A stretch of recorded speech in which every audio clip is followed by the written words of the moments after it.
उपस्थित सर्वांचं स्वागत। आज आपला 76वा गोळकट्टा ऑगस्ट 18 मध्ये याची सुरुवात झाली आणि वेगवेगळ्या क्षेत्रातल्या व्यक्तींना आपण इथे बोलावतो, त्यांचा प्रवास समजून घेतो आणि प्रत्येकाच्या कर्तृत्ववान माणसाच्या आयुष्यात काहीतरी घडलेलं असतं, कष्ट असतात, संघर्ष असतं, यश असतं, त्यातून कोणाला तरी आपल्याला प्रेरणा मिळत असते की माणसं आयुष्यात काय काय करतात। यासाठीचा हा आपला उपक्रम आज आपला 76वा कार्यक्रम आहे आणि आज आपल्याला मान्यवर म्हणून लाभले।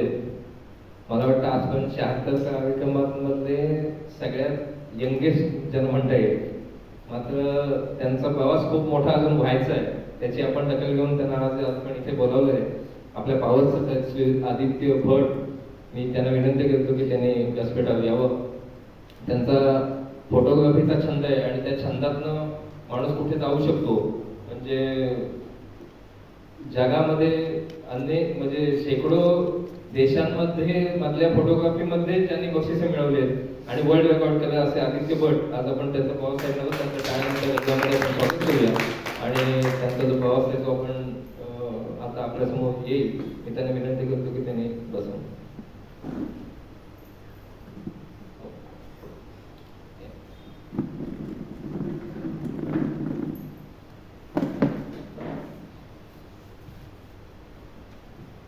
नमस्कार आदित्य, आपल्या गोळकट्टामध्ये आपलं स्वागत। हॅलो, नमस्कार। आपण जनरली प्रत्येकाची सुरुवात करतो की त्यांच्या लहानपणापासूनची, तशीच आपण आपली सुरुवात करूया। तुमचं लहानपण कुठे गेलं, प्राथमिक शिक्षण वगैरे कुठे झालं, यापासून सुरुवात करू। नक्कीच। माझं नाव आदित्य श्रीरंग भट, मी सध्या कुर्थे येथे राहतो। माझा जन्म पावसचा, मी सध्या 23 वर्षाचा आहे आणि सध्या मी मानसशास्त्रामध्ये MA करतोय मुंबई युनिव्हर्सिटीमधून। आणि असं सांगायचं झालं तर फोटोग्राफीचा छंद आम्हाला थोडं लहानपणापासूनच तर मग माझं शालेय जीवन म्हणाल तर मी 1ली ते 4थी पावसच्या प्राथमिक शाळेमध्ये होतो। तेव्हा मला चित्रकलेची आवड होती आणि तेव्हा मी चित्र वगैरे काढायचो, मग चित्रकलेचा छंद होता। त्यानंतर माझं माध्यमिक शालेय जीवन म्हणाल तर स्वामी सर्वानंद विद्यामंदिर पावसमध्ये झालं, तिथे मी 5वी ते 10वी शिकलो। तेव्हा सुद्धा मी चित्रकलेचा छंद जोपासला होता, म्हणजे तेव्हा परीक्षा वगैरे पण दिल्या। हो, चित्रकलेच्या परीक्षा, त्याच्यानंतर एलिमेंटरी इंटरमिजिएट सारखे जे असतात ना इव्हेंट, ते मी सगळे अटेम्प्ट केले होते आणि दोन्ही वेळेला A ग्रेडने मी पास झालो होतो। म्हणजे घरात चित्र पण बघायला मिळतील आम्हाला। हो, नक्की। छंद पण आहे। चित्रकलेचा छंद सुरुवातीला लहानपणापासून होता मला, तेव्हा फोटोग्राफीचा छंद पण होता। आणि त्याच्यानंतर 11वी-12वी मी अभ्यंकर कुलकर्णी ज्युनियर कॉलेजमध्ये रत्नागिरीत केलं आणि त्यानंतर मी आर्ट्सला घेतली ॲडमिशन। त्यानंतर FY मला लॉकडाऊन होतं 2 वर्ष, त्यामुळे ते ऑनलाईन गेलं माझं आणि गोगटे कॉलेजला TYला मी पुन्हा कॉलेजला जॉईन झालो। तर मग या मधली जी 2 वर्ष FY आणि TY माझी FY आणि SY गेली, तेव्हा मी तो फोटोग्राफीचा सगळा छंद जोपासला 2 वर्षामध्ये। तेव्हा माझी फोटोग्राफीची जर्नी सुरू झाली आणि तिथून पुढे आतापर्यंत मी फोटोग्राफी वगैरे करतोय। अच्छा, आणि तुमचं हॉटेल पण आहे, म्हणजे आम्ही पण मिसळ खाल्लेली की तुमची स्पेशल भटांची मिसळ असं, तिथे पण तू लहानपणापासून मला वाटतं दिसत होता असते। हो, नक्कीच। म्हणजे मी लहानपणापासून सुट्टी असली की मी हॉटेलमध्ये बाबांना मदत करायला जायचो, म्हणजे जे आपल्याला काय जमेल, भांडी धुवायला, फटका मारायला, असे छोटी छोटी कामं करायचो। हो, अजूनही चालू आहे, म्हणजे आता सध्या पण मी हॉटेलमध्येच असतो, म्हणजे बाबांना मदत करतो आणि आमचाच व्यवसाय सांभाळतोय मी सध्या हॉटेलला। आणि आता सध्या शिक्षण काय चालू असतं? सध्या मी MA मानसशास्त्र करतोय मुंबई युनिव्हर्सिटीमधून, एक्सटर्नल। अच्छा, आणि आता आपण मूळ मुद्द्याकडे येऊया। फोटोग्राफीचा छंद कोरोनामध्ये लागला। हो, कोरोनापासून त्याची पार्श्वभूमी काय होती? तर कोरोनाची पार्श्वभूमी म्हणजे 12वीची परीक्षा एक्झाम संपल्यानंतर मार्च महिन्यामध्ये लॉकडाऊन लागलं आणि त्यानंतर मग रिझल्ट वगैरे सगळं ऑनलाईन लागला आणि त्याच्यानंतर FY ॲडमिशन घ्यायची होती FYला मला। त्याच्यानंतर FYला ॲडमिशन वगैरे सगळं ऑनलाईन झालं, मला कॉलेजला जाता येत नव्हतं त्यावेळेला आणि ऑनलाईन ॲडमिशन घेतली आणि कॉलेज वगैरे आमचं सगळं ऑनलाईन सुरू झालं आणि त्यामुळे आम्हाला सगळ्यांना कंपल्सरी स्मार्टफोन विकत घ्यायला लागला आणि मग आम्ही त्यावेळेला पहिल्यांदा स्मार्टफोन विकत घेतला आणि त्याच्यावरती आमचे ऑनलाईन क्लास सुरू झाले। आमचं कॉलेज सकाळी 7 ते 12पर्यंत असायचं आणि 7 ते 12 कॉलेज झालं की वेळ पूर्ण मोकळा, शिवाय बाहेर कुठे जाता येत नाही, त्यामुळे हां, तर पहिले काही दिवस आम्ही मोबाईलवर गेम वगैरे खेळण्याचा टाइमपास करायचो. पण थोडे दिवसानंतर आम्ही कंटाळलो. आता किती दिवस तेच करायचं. मग काय करायचं, मग आम्ही घराच्या बाहेर पडायचो इकडे-तिकडे. दुपार झाली की क्लास संपले की खेळायचं किंवा फिरायला जायचं. मग फिरायला जाता-जाता मग गंमत म्हणून काय दिसलं, पक्षी दिसले किंवा प्राणी दिसले त्यांचे फोटो काढायचे. तसे गंमत म्हणून आम्ही आपले फोटो काढायला लागलो. हां, आणि तसं मध्ये मग रोजचं आमचं रुटीन झालं की क्लास संपले की मग बाहेर जायचं, घरचे फोटो काढ, फुलपाखरांचे काढ किंवा पक्ष्यांचे काढ. आणि रोजचं सुरू झालं. आणि थोड्या वेळात मी इंस्टाग्राम किंवा फेसबुकसारखे सोशल मीडिया प्लॅटफॉर्म आहेत त्याच्यावरती फोटो शेअर करायला लागलो. मग तसं काय फोटोग्राफी असा उद्देश नाही, पण एक आवड छंद म्हणून ते फोटो मी त्याच्यावर शेअर करायचो. आणि काही आपल्या रत्नागिरी किंवा बाहेरच्या ह्याच्यामधले म्हणतात ना त्या क्षेत्रामधले फोटोग्राफर्स ते अप्रोच व्हायचे की म्हणायचे अरे असे अँगलने काढ, किंवा ते सेटिंग वगैरे मला सांगायचे की कॅमेरामध्ये अशी सेटिंग कर आणि हे फोटो काढ वगैरे. काढत होता मोबाईल मधनच ना? हां, सुरुवातीला मोबाईलमधनंच फोटोग्राफी सुरू केली. सुरुवातीला कसले कसले काढले होते असे तुझ्या आवडीचे फोटो? हां, तर सुरुवातीला मी सूर्यास्ताचे फोटो काढायचो समुद्र किनाऱ्यावर जाऊन. त्याच्यानंतर पक्ष्यांचे काढायचो, फुलपाखरं दिसली कुठची वेगळी त्यांचे काढायचो. असे मी वेगवेगळे आजूबाजूला आपल्या काय निसर्गात असेल ना त्याचे फोटो काढायला लागलो मी. आणि मग ते पोस्ट करायला लागल्यावर मग लोकं एक वेगवेगळं असं शिकवायला लागले की बा हे असे काढू शकतो, तसं मग मार्गदर्शन मिळायला लागलं त्यातून. मग मी त्यांच्या गायडन्सखाली हळूहळू मग ते तसे फोटो काढायला लागलो. आपला एक वेगळा अँगल सेट करायचा किंवा मग असे पेशन्सने काढायचे की एखादी गोष्ट आपल्याला अमुक तो पक्षी हवा आहे, मग ते पूर्ण दिवसभर त्याला शोधायचं जंगलामध्ये आणि मग असा व्यवस्थित फोटो काढायचा. त्याच्यासाठी ते लेन्स वगैरे हे कसं कळलं? हां, ते सुद्धा मला ह्याच्यावरती फेसबुकवरती एक दिवस मला पोस्ट आली की DSLR सगळ्यांना घ्यायला परवडत नाही, तो खूप महाग पडतो. म्हणजे बेसिक म्हटलं तरी 50,000 वगैरे प्राईस असते. पण मोबाईल कसा एक 8-10 हजारामध्ये घेतला की आपलं फोटोग्राफी छंद जोपासायला तेवढा भास होतो. मग म्हटलं मोबाईलवरती आपल्याला आणखी अटॅचमेंट काय जोडता येईल, तर मग मी मोबाईलला लेन्स लावायला सुरुवात केली. मग त्याची आधी माहिती मी घेतली की त्याला आपण समजा बारीक किड्यांचे किंवा असे कीटक असतात छोटे, त्यांचे असे मायक्रोस्कोप जसं आपण विज्ञान ह्याच्यामध्ये बघितलेलं आहे तशा टाईपमध्ये मोबाईलला अटॅच करून कसे सूक्ष्मजीवांचे फोटो काढता येतील ते मग मी संशोधन केलं होतं त्याच्यावर. मग 1-2 काही कंपन्या त्यातल्या लेन्स काढल्या नव्हत्या त्यांनी तेव्हा नुकत्याच लॉन्च केलेल्या होत्या. मग मी त्या लेन्स मागवल्या ऑनलाईन आणि मोबाईलला लावून ते मग बारीक बारीक सूक्ष्म असे जीवजंतू असतात त्यांचे फोटो काढायला लागलो. आणि मग ते हळूहळू त्याच्यात डेव्हलपमेंट करत ते व्यवस्थित कसे काढायचे किंवा पेशन्सने बरोबर असं हात स्थिर ठेवून ते काढायचे. आणि मग त्यांची नावं वगैरे ते सगळी मी त्यातले काही तज्ञ मंडळी असायची त्या ह्याच्यामधली इन्सेक्टमधली, तर मग त्यांना विचारून त्यांची नावं, त्यांचं जीवनचक्र सगळा अभ्यास करून त्याचे फोटो काढायचे, ते सोशल मीडियावर टाकायचे. आणि मग हळूहळू सोशल मीडियावर रिस्पॉन्स चांगला यायला लागला की लोकांकडनं की अरे ह्याच्यात तू आणखी फोटो काढ किंवा आम्हाला बघायला आवडत आहेत ते फोटो. मग त्यामुळे थोडासा एक हुरूप आला की बा अरे कोणतरी आपली कला बघतोय. त्या म्हटलं आपण माझ्या मनात आता ते सवयीचं झालं काम की आता रोज एक तरी काहीतरी म्हणतात ना एखादा पक्षी किंवा फुलपाखरू रोज एक फोटो तरी चांगला काढायचा, असं मध्ये कन्सिस्टन्सी सुरू केली मी. आणि फोटो काय अपलोड करत होतो सोशल मीडियावरती. आणि हळूहळू मग मी स्पर्धांमध्ये भाग घ्यायला सुरुवात केली. पहिल्यांदा कुठच्या स्पर्धेमध्ये भाग घेतला? सर्वात पहिल्यांदा मी मराठी संवर्धन मंडळाची स्पर्धा होती, त्याच्यामध्ये त्यांना सूर्यास्ताची थीम होती फोटोग्राफीला. आणि तेव्हा मी तो बैलगाडीतनं सूर्य येत आहे असा एक सीन कॅप्चर केला होता. आणि त्या फोटोला लोकांकडनं म्हणजे म्हणतात ना पब्लिक चॉईस अवॉर्ड मिळाला होता. तेव्हा ते माझं पहिलं बक्षीस होतं तेव्हा मिळालेलं फोटोग्राफीतलं. त्याच्यानंतर मी लाईफ सायकल ऑफ लीफ जो आता इथे फोटो होतो मग सगळ्या स्लाईड आपण सगळ्यानंतर बघूया आपण. हो म्हणजे तर तो फोटो मी काढला होता. तो माझा फोटो टाइम्स ऑफ इंडिया आणि नॅशनल जिओग्राफिकने शेअर केला होता. त्यामुळे तो पहिला पोस्ट मिळाला मला की खूप जणांनी तो लाखो लोकांनी फोटो शेअर केला आणि तो व्हायरल झाला फोटो. आणि त्याच्यावरती वेगवेगळ्या लोकांनी असं म्हणजे आशय घेऊन की आयुष्याचं चक्र कसं असतं वगैरे त्याच्यावर खूप लेख लिहिले, कविता लिहिल्या आणि तो खूप व्हायरल झाला फोटो. आणि मला वाटतं परदेशात पण तोच फोटो जास्त होता. हो म्हणजे एक 20-25 देशांमध्ये ते वेगवेगळ्या देशातल्या आर्टिकलवरती तो छापला गेला फोटो, नियतकालिकांमध्ये, मासिकांमध्ये. आणि त्यांच्याकडनं मला रिस्पॉन्स आला की हा फोटो आम्हाला आवडला तर आम्ही आमच्या पेजवर शेअर करू का. म्हटलं ठीक आहे नक्कीच करू शकता तुम्ही फोटो शेअर. आणि मग तो फोटो माझा पहिल्यांदा व्हायरल झाला. आणि मग त्यामुळे मला आणखी हे मिळालं की अजून आपण काढू शकतो फोटो किंवा त्यात अजून मेहनत घेऊ शकतो. आणि मग मी सुरू ठेवली फोटोग्राफी कन्सिस्टन्सी. त्याच्यानंतर आणि मग तो थर्स्टी अँडचा तो एक मोठा गाजला होता फोटो. हां, तो मुंगी पाण्याची एक स्टोरी सांगतो 2 मिनिटात. तर ते मुंगी पाणी मित्रांनो तो ओंबील जातीचा एक कीटक आहे. त्याला इंग्लिशमध्ये वेवर अँट म्हणतात. म्हणजे मी बरेच दिवस म्हणजे बरेच जणांकडून ऐकलं होतं की पूर्वीच्या काळी आता आपण जसे बागांमध्ये फवारणी करतो तसे तेव्हा केली जात नसे. मग तेव्हा म्हटलं तुमच्या मोहराचे किंवा फळधारणा होते त्याचं रक्षण कोण करतं? तर ते म्हणाले ओंबील करायचे. तर म्हटलं बरोबर, मी पण लहानपणापासून ते आंब्याच्या झाडावर उंबराच्या झाडावर ते ओंबील बघितलेले आहेत. तर म्हटलं आता ते ओंबलांचं जर फोटो काढायला तेव्हा काढायचे होते, पण म्हटलं याचा आपण काहीतरी प्रयोग करू शकतो. म्हणून प्रयोग करायचं म्हटल्यावर म्हटलं ते ओंबील कुठे ते शोधले. तर घराच्या पाठीमागे आमच्या जंगलामध्ये करवंदीच्या झाडी आहेत भरपूर. तर त्या करवंदीच्या झाडांवरती प्रचंड प्रमाणात ओंबील होते. आणि मग म्हटलं आता हे ओंबिलांचं करायचं काय? तर म्हटलं आमच्या घराच्या पाठीमागे 20 कलमांची बाग आहे. तर मग मी माझे मित्र घेऊन असे मोठे खोळे घेऊन त्याच्यामध्ये ती आधी शोधली की त्यांची कॉलनी कुठे आहे, की मोठी पोळी कुठे आहे. आणि ती व्यवस्थित कटरने कापून अलगद अशी त्या बॅगमध्ये भरून ती माझ्या कलमांवर आणून सोडली.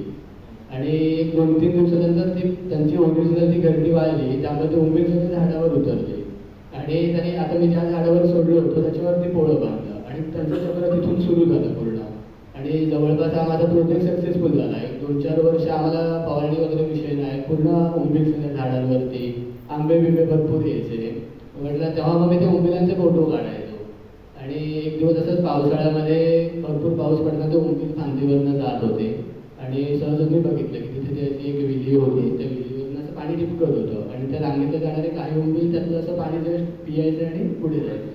तर मी ते बघितलं, घरी जाऊन लगेच मोबाईल वगैरे आणून लेन्स वगैरे लावून म्हटलं आता एकतरी फोटो मी तिथं पाणी थेंब पिताना काढणार. आता एक बरेच दिवस रोजचं माझं काम होतं की दुपारचं जायचं, बसायचं, ओंबील पाणी पिकायला त्यातला लाईनमधला टच करायचं, जायचं. ते जवळपास 5-6 तर मी फोटो काढले बरेच दिवस. रोज तसं थोडे थोडे काढत राहायचे, केव्हा तरी भेटेल म्हटलं फोटो. आणि एक दिवस मला हवी तशी मोबाईल अशी प्रॉपर सापडली परफेक्ट, की ओंबील पाणी पितोय आणि तसं थेंब वगैरे. आणि मग तो फोटो मी सोशल मीडियावरती शेअर केला की तहानलेली मुव्ही असं कॅप्शन देऊन. आणि मग तो त्याच्यानंतर तो फोटो नॅशनल जिओग्राफिकवाल्यांनी पण त्यांच्या पेजवर शेअर केला. त्यामुळे त्यांच्या डिस्कवरी किंवा नॅशनल जिओग्राफिक म्हटलं तर प्रोफेशनल तो फोटोग्राफर असं म्हटलं जातं. त्यामुळे तो त्यांनी शेअर केल्यावर अनेक पेजवरती तो फोटो शेअर झाला. आणि त्याच्यानंतर त्या फोटोने मला अनेक बक्षिसं मिळवून दिली त्या फोटोमुळे. जवळपास त्या वर्षी मी जेवढ्या स्पर्धांमध्ये भाग घेतला त्या सगळ्या स्पर्धांमध्ये फर्स्ट प्राईज मिळाला मला त्या फोटोमुळे. आणि ह्या ओंबिलांची कथा पुढची सांगायची झाली तर हे ओंबील 4-5 वर्ष माझ्या बागेमध्ये होते व्यवस्थित. पण एका पावसाळ्यामध्ये ते गवत भरपूर वाढतं, त्यामुळे त्या गवतावरून ते कुठेतरी दुसऱ्या झाडावरती पलीकडच्या बागेत गेले. आणि मला कळलेलं नाही ते कुठे गेले. आणि थोड्या दिवसांनी सगळ्या बागा साफ वगैरे झाल्यावरती तिकडच्या बागेत पुन्हा नेहमीप्रमाणे फवारणी केली आणि त्या फवारणीत सगळे ओंबील मिळते. त्यामुळे मग नंतर पुन्हा मला ओंबील पण कुठे दिसले नाहीत आणि ती ओंबील गेली, त्यांची कथा संपली. त्याचा फोटो काढलेला तो पण पण त्याने मला एक चांगले फोटो घेऊन घेतले जाता जाता. पण मी तो एक प्रोजेक्ट केलेला होता की ओंबील पाळून म्हटलं फवारणी करायला लागत नाही झाडांना. आणि दुसरा एक प्रॉब्लेम होतो म्हणजे ओंबिलांना आपल्या लाल मुंग्या असतात ना जमिनीमध्ये, त्या त्यांना ठार मारतात. पहिल्यापासून जर त्या असतील ना तिथे त्या जागेमध्ये तर ओंबील तिथे राहत नाही. कारण का मी 1-2दा असं केलं होतं की ते ओंबील व्यवस्थित राहिले होते झाडांवरती वगैरे. पण नंतर मी एका दिवशी अचानक ते पोळं सगळं रिकामं झालं होतं.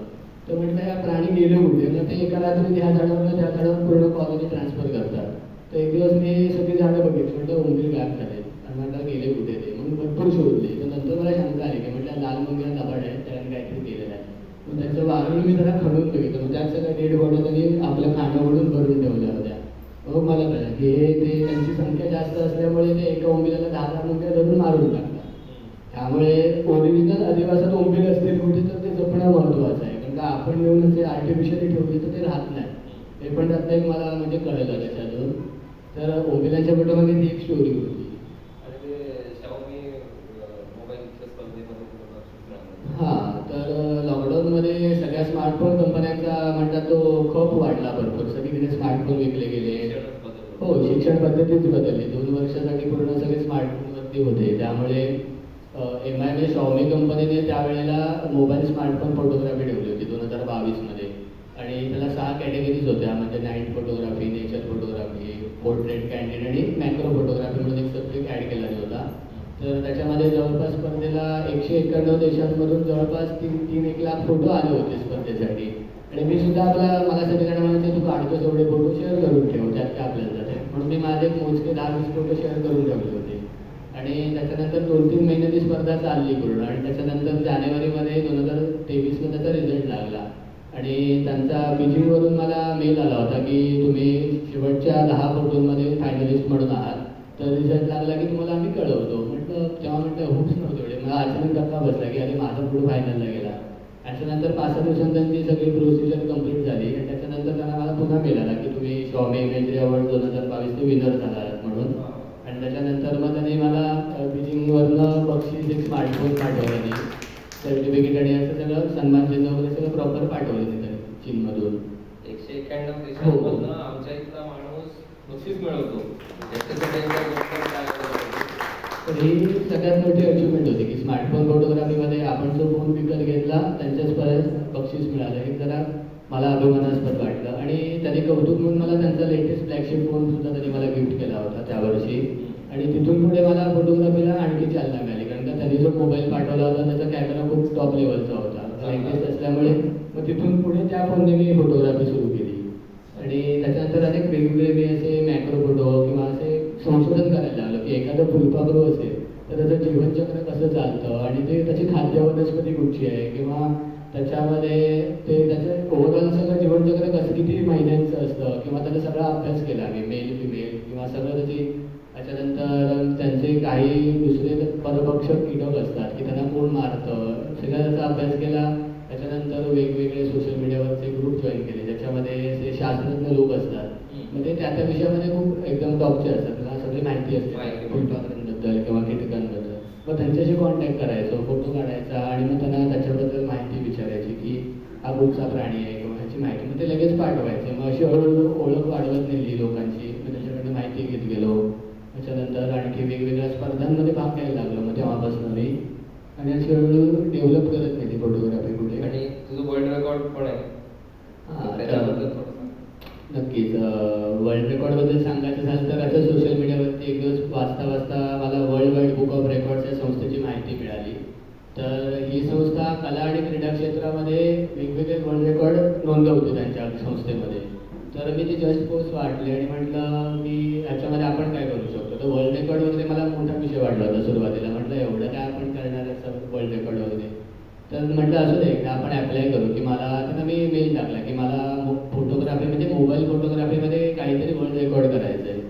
मग एक 4-6 दिवसांत त्यांचा मला मेसेज आला की तुम्ही वर्ल्ड रेकॉर्ड कशामध्ये करू इच्छिता. तर म्हटलं ठीक आहे, माझं अजून ठरलं नाही पण मला करायची इच्छा आहे. मग ते म्हणाले ते आधी काय ते ठरव कशात करायचे. आणि मग म्हणाले आम्हाला ॲप्लिकेशन दे.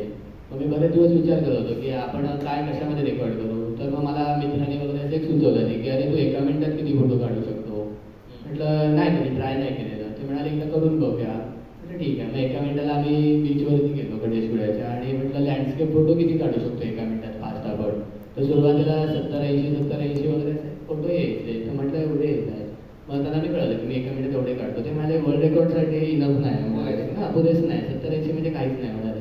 म्हणजे ठीक आहे. त्याच्यानंतर मी 5-6 महिन्याची रोज प्रॅक्टिस करायची की आपण एकदम फास्ट असे लँडस्केप पण खराब नाही म्हणतो ना, प्रॉपर फ्रेम राहिली पाहिजे पण भरपूर फोटो आले पाहिजे. त्याची प्रॅक्टिस केली 4-6 महिने. आणि नंतर पुढच्या वेळेला मग एकदा प्रॅक्टिस अटेम्प्ट घेतला आणि तेव्हा माझे जवळपास 160-165 फोटो येत होते. आणि मग मी त्यांना कळलं की आता मी एका मिनिटात 100-150च्या वर तरी मी लँडस्केप फोटो काढू शकतो मोबाईलने. मग ते म्हणाले ठीक आहे काहीतरी कर्जसमध्ये आपण बघू म्हणाले. त्याच्यानंतर मग मी त्यांना ॲप्लिकेशन लेटर दिलं. त्यांची एक बेसिक फी असते, ट्रॅव्हल खर्च असतो. म्हणजे वर्ल्ड वाईड बुक ऑफ रेकॉर्डचे 3 ठिकाणं आहेत. एक आपल्या भारतामध्ये हरियाणामध्ये त्यांची संस्था आहे, दुसरी शाखा फ्रान्सला आहे आणि तिसरी इंग्लंडला आहे. तर मग हरियाणा शाखेशी कॉन्टॅक्ट करून त्यांना मी सांगितलं की मला एका मिनिटात असे फोटो काढायचं पण रेकॉर्ड करायचं आहे, तुमचे तज्ज्ञ मंडळी पाठवा इकडे. मग ते मला त्यांनी एक दिवस ठरवलं नाही सगळ्या व्यवस्थित. आणि मग ते आमच्या इथे आले आणि मग आम्ही सगळेजण कक्षणी आहे ना आपला देवगिरी बीच तिकडे गेलो होतो. आणि त्यांच्यासमोर टायमरवरती एका मिनिटात मॅक्झिमम अटेम्प्ट केला मी फोटो. मग ते त्यांच्यासमोर 163 फोटो काढले. आणि मग त्यांनी सगळं ते डॉक्युमेंटेशन करून लगेच देत नाही. ते आधी मग सगळं हे करतात, ॲनालिसिस करतात, कोणी आधी केलं होतं का वगैरे, नंतर ऑब्जेक्शन नको. आणि मग 15 दिवसांनी मला कळवलं नाही की म्हणाले तुमच्या नावावरती एका मिनिटात मॅक्झिमम स्मार्टफोन फोटो काढायचं वर्ल्ड रेकॉर्ड झालेलं आहे. आणि त्यानंतर म्हणजे मला सर्टिफिकेट वगैरे पाठवलं, ते सगळं सन्मान चिन्ह मेडल वगैरे त्यांनी मला पोस्टानं पाठवलं. मग तिकडे जाऊन घेण्यापेक्षा म्हटलं तुम्ही तेव्हा लॉकडाऊनचा विषय होता त्यामुळे त्यांनी मला पार्सल पाठवलं नाही सगळं व्यवस्थित. आणि मग ते नंतर मी सोशल मीडियावरती टाकलं की एका मिनिटात एवढे फोटो काढले वगैरे. त्याच्या आधीचं रेकॉर्ड किती होतं? त्याच्या आधीचं एकाचं फ्रान्समधल्याचं रेकॉर्ड होतं. ते 128 फोटो काढले होते त्याने एका मिनिटामध्ये हुवावेच्या फोनवर. अच्छा. हा 163 झाले. जवळपास भविष्यात पण मोडेल असं वाटत नाही. हा सांगता येत नाही, कारण का आता ना टेक्नॉलॉजी एवढी झाली ना, टेक्नॉलॉजीमुळे त्यामुळे मोडू शकतो एखादा, म्हणजे मीच माझं मोडू शकतो आता रेकॉर्ड. त्याची पण वाट पाहू आपण. हो नक्कीच. याच्याबद्दल आता म्हणजे ऍडव्हान्स फोटोग्राफी किंवा याच्याबद्दल म्हणजे कॅमेरा आणि मोबाईल ह्याच्यामध्ये काही हे चालू आहे का तुझं आता? म्हणजे कॅमेरा घेऊन फोटोग्राफी शिवाय मोबाईलची असं काही? हा आता एक डिफरन्स सांगायचं झालं तर फोटोग्राफी म्हटलं की बेसिक पहिला कॅमेरा येतो, ते त्याबद्दल वाद नाही, कारण का कॅमेऱ्याचे फोटो आणि मोबाईलचे फोटो तुम्ही कम्पेअर केले तर ते स्क्रीनवरती बघायला चांगले वाटतात, पण जेव्हा प्रोजेक्टर किंवा त्याची प्रिंटिंग करून फ्लेक्स वगैरे करायचे झाले तर मोबाईलचे फोटोचे पिक्सेल फाटतात, तेवढं तो क्लिअरिटी येत नाही. त्यामुळे त्याला प्रोफेशनल फोटोग्राफी करायची तर कॅमेरा प्रेफर करायला हरकत नाही, पण ज्याला छंद म्हणून फोटोग्राफी करायची आहे आणि बजेट पण कमी आहे त्याने मोबाईल फोटोग्राफी केली पाहिजे. हां, आणि सध्याच्या काळामध्ये मोबाईलच्या कंपन्या ज्या आहेत त्या स्मार्टफोनच्या कॅमेऱ्यावरती काम करतात सध्या. पिक्सेल जास्त. हां, पिक्सेल जास्त आणि कॅमेरा क्वालिटीवरती ते लक्ष देत आहेत सध्या, त्यामुळे सध्याचे फोन पण फोटोग्राफीसाठी चांगले आहेत. आणि भविष्यात काय इच्छा त्याबद्दल फोटोग्राफी किंवा कुठच्या क्षेत्राबद्दल प्रोफेशनल फोटोग्राफी? भविष्यामध्ये सांगायचं झालं तर अजून याच्यामध्ये डेव्हलपमेंट खूप होत जाणार आहे फोटोग्राफी क्षेत्रात, आणि सध्या फोटोग्राफी हा खूप मोठा विषय झालेला आहे, सगळीकडे त्याचा वापर केला जातो. आणि सध्या मी Xiaomi आणि Vivo कंपन्यांच्या सोबत काम करतोय, म्हणजे त्यांचे जे लेटेस्ट फोन लॉन्च होतात मग ते मला ते फोन पाठवतात आणि मग त्या फोनच्या कॅमेऱ्याचा वापर करून मी वेगवेगळे फोटो काढतो आणि मग ते त्यांना पाठवतो. मग ओव्हरऑल ते मला त्यांच्या म्हणतात तसं त्यांच्या प्रॉडक्टचं हे माझ्याकडनं रिव्ह्यू चांगले जातात आणि ते फोटो ते त्यांच्या स्मार्टफोनच्या जाहिरातीसाठी वापरतात आणि मला पण नवीन स्मार्टफोन मिळतो, त्यामुळे माझी पण मजा होते आणि त्यांना पण त्यांच्या प्रॉडक्टची ॲडव्हर्टाइजमेंट होते चांगली. कुठच्या कंपन्यांचं करतो? सध्या Vivo आणि Xiaomi कंपन्यांसोबत काम करतो. अच्छा, ते तुला पाठवतात? हां, ते त्यांचा लेटेस्ट फ्लॅगशिप फोन असेल तो मला पाठवतात, मग मी त्याच्या फोनवरती वेगवेगळे फोटो काढतो आणि मग ते त्यांच्या इंस्टाग्राम किंवा फेसबुकच्या पेजवर ते फोटो शेअर करतात की आमचा अमुक त्या फोनच्या मॉडेलमध्ये एवढे सुंदर फोटो येतात आणि मग ती ॲडव्हर्टाइजमेंट पण होते आणि मला पण स्किल डेव्हलप करायला वेळ मिळतो. फोटोसाठी आता मी काय काय फोटो मी बघितले त्याच्यासाठी तासन तास तुला वेळ घालवावा लागत असेल. हो, दिवसा असेल, रात्री असेल, काय काय रात्रीचे पण हे बघितले, त्याचं रात्रीचे फोटोंचा वगैरे कसा अनुभव? हां, तर फोटोग्राफीला सर्वात महत्त्वाचं म्हणजे पेशन्स लागतो खूप, कारण काय आहे बारीक सारीक जर एखाद्या फुलपाखराचा फोटो म्हणाल तुम्ही काढायचा असेल तरी ते दिवसभर म्हणजे त्याच्या वाटणं धावत राहिलं तर आता ते स्थिर बसणारे प्राणी नाहीत, त्यामुळे खूप कमालीचा पेशन्स लागतो फोटोग्राफीला. म्हणजे दरवेळेला एखादी गोष्ट आपण म्हटलं अमुक पक्षाचा फोटो काढायचा आहे किंवा एखाद्या प्राण्याचा काढायचा, तो मनासारखं होतो तसं नाही. आपण म्हणजे काय ट्राय करत राहायचं किंवा आज जायचा फोटो काढायचा मिळाला तर मिळाला. का मध्यंतरी मी एक ते ब्लू बेन्स नावाचं आपल्या इथे कोकणात फुलपाखरू आहे, अत्यंत लहान आकाराचं असतं पण दिसायला खूप सुंदर असतं, म्हणून मी ते आमच्या कातळचड्यावरती जेव्हा नवरात्राच्या दरम्यान फुलं फुलतात कातळावरती त्या फुलांवरती ते फुलपाखरू असतात, तर मी खूपदा बघितलं होतं की ते फुलपाखरू म्हटलं येता जाता दिसतं, पण म्हटलं एकदा फोटो काढून बघूया, म्हणून मी त्या फुलपाखराच्या मागे लागलो फोटो काढायला. ते जवळपास मी 3-4 तास त्याच्या मागे धावलो कातळावर, तरी काही फोटो मिळाला नाही. मग म्हटलं असं नुसतं धावून पण उपयोग नाही, किती दिवस धावत राहणार त्याच्या फुलपाखरासाठी एवढा वेळ द्यायचा. मग मी माझे काही मित्रमंडळी आहेत ते या विषयामध्ये जरा अभ्यास करतात, की त्याला म्हटलं की हे फुलपाखरू आहे, ते म्हटलं त्याचं खाद्य वनस्पती कुठची आहे, तर ते म्हणाला की माळरानावरती कुर्डू नावाचं ते गुलाबी फूल येतं त्याच्यावरती त्याची खाद्य वनस्पती आहे. म्हणजे म्हणाला तुला असं कातळभर फिरायला नको, कुर्डू असेल ना तिथे तू जाऊन थांब, तिथे ते फुलपाखरू आपोआप येईल. मग मी त्याचा अभ्यास केला, म्हणजे कुठे कुर्डू आहे, मग ते कुर्डू असेल तिथे जाऊन थांबलो. मग योगायोगा ती फुलपाखरू खूप संख्येने म्हणजे डझन तिथे होती आणि सहज मला फोटो काढता आले. यातून मला हे पण समजलं की नेमकं कशामध्ये फोकस करायचा, नुसतंच फोटो काढत धावण्यापेक्षा त्याचा थोडा अभ्यास केला ओव्हरऑल त्या प्राण्याचं बिहेवियर कसं आहे किंवा त्या प्राण्याची खाद्य वनस्पती आणि त्याचं नेचर कसं आहे, मग सोपं पडतं फोटोग्राफीसाठी आपल्याला.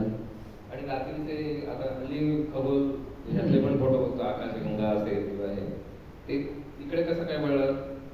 हां, तर आकाशगंगेचे फोटो म्हणायचे झाले तर 2023 मी नासाची पोस्ट वाचली होती की आपल्या भारतामधून आकाशगंगा दिसणार आहे. तर म्हटलं मी आधी कधी आकाशगंगा वगैरे आम्हाला विषय माहिती नव्हता, की मला पूर्वीचे आजी आजोबा म्हणायचे की पहाटेच्या वेळेला असा धुसर पट्टा आकाशात दिसतो, तीच आपली आकाशगंगा. म्हटलं असेल कदाचित दिसत, म्हणून मग मी मार्च महिन्यामध्ये साधारण पहाटे 3 वाजता उठलो आणि घराच्या बाहेर अंगणात आलो. आणि आता आम्ही राहतो कातळझड्यावरती, त्यामुळे तिकडे लाईट पोल्युशनचा विषय नाही, त्यामुळे एकदम असा काळोख होता. आणि आकाशामध्ये जस्ट बघितलं वरती तर असं मला पण असं जाणवलं दुसरं पट्टा आहे, काहीतरी आहे, स्टार भरपूरसे पुंजक्याने तारे दिसत आहेत. तर मी माझ्या अंदाजाने मोबाईल घेतला, तो ट्रायपॉडला लावला आणि फोटो काढले काही, म्हणजे त्याची सेटिंग असते ॲस्ट्रो फोटोग्राफीची, ती सेटिंग घेतली आणि फोटो काढले. आणि मग मला ती कॅमेऱ्यात फोटो दिसली आकाशगंगा. आणि तेव्हापासून मला माहिती की आपल्या इथे पण आकाशगंगा दिसते आपल्या कोकणामधून सुद्धा. आणि मग मी ते फोटो सोशल मीडियावरती वगैरे टाकले, Xiaomi कंपनीला टाकले. ते म्हणाले अरे की मस्त आलाय फोटो आकाशगंगेचा वगैरे. आणि तेव्हा ते सगळ्यांना नवीनच होतं की आकाशगंगा वगैरे अशी मोबाईलने कॅप्चर करायची. मग मी गंमत केली की मी नंतर मग लोकेशन वेगवेगळ्या बदलल्या की म्हटलं एकाच वेळी अंगणात किती काढायचे. मग मी त्याच्यानंतर माझे काही मित्र होते कोल्हापूरचे, ते पण फोटोग्राफर आहेत आणि त्यांना पण याची ॲस्ट्रो फोटोग्राफीची आवड आहे. मग आम्ही एक दिवस रात्री देवगड बीच कशेळीमध्ये आहे तिकडे नाईट कॅम्पिंग केलं पूर्ण रात्रभर. आणि मग 3 वाजता आम्ही सगळे प्रॉपर कॅमेरा वगैरे घेऊन, तिथे कसं एकदम ती डार्क साईड पडते समुद्रकिनारी, आणि तिकडे भरपूर सारे आम्ही आकाशगंगेचे फोटो काढले. त्याच्यानंतर आपला गणेशगुळे बीच किंवा गावखडी बीच, त्यानंतर वेत्ते बीच, अशा ठिकाणी जाऊन आम्ही रात्रीचे फोटो काढायला लागलो ॲस्ट्रो फोटोग्राफीमध्ये.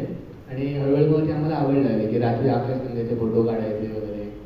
आणि ह्याच्यामध्ये माहितीची गोष्ट म्हणजे सध्या आपल्या भारतामधून मार्च ते जून या महिन्यामध्ये पहाटेच्या वेळी 3 ते 6च्या दरम्यान आकाशगंगा दिसते आपल्याला पूर्व दक्षिण दिशेला अशी.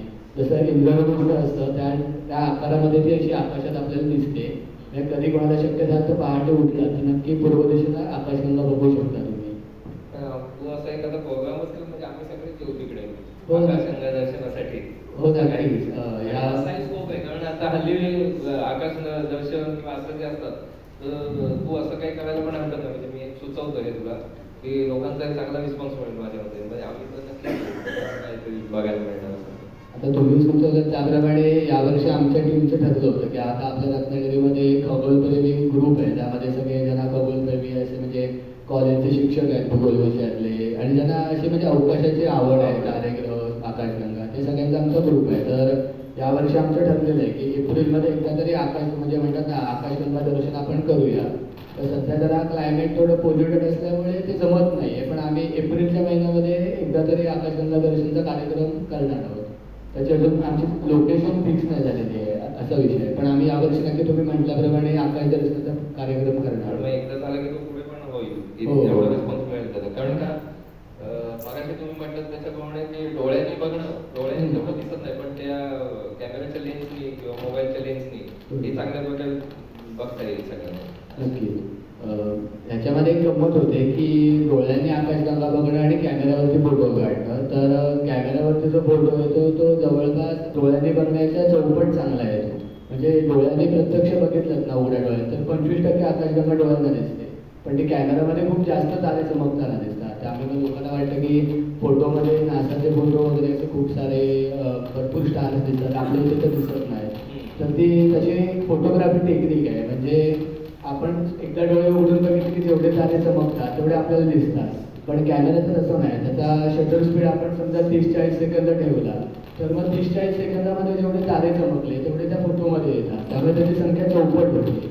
त्यामुळे फोटोमध्ये आणि प्रत्यक्षात बघण्या आकाशगंगामध्ये फरक पडतो. आणि त्यामध्ये आणखी एक टेक्निक आहे. आता आपण नासा किंवा इस्रोचे फोटो बघत असतो, त्याच्यामध्ये ते वेगवेगळ्या आकाशगंगांचे फोटो काढतात. त्यांची टेक्निक अशी आहे की ते एका फटक्यात एक फोटो काढत नाही. म्हणजे त्यांनी आकाशगंगेचा फोटो काढायचा म्हटला तर ते आकाशगंगेचे छोटे छोटे असे काही लाख फोटो काढतात.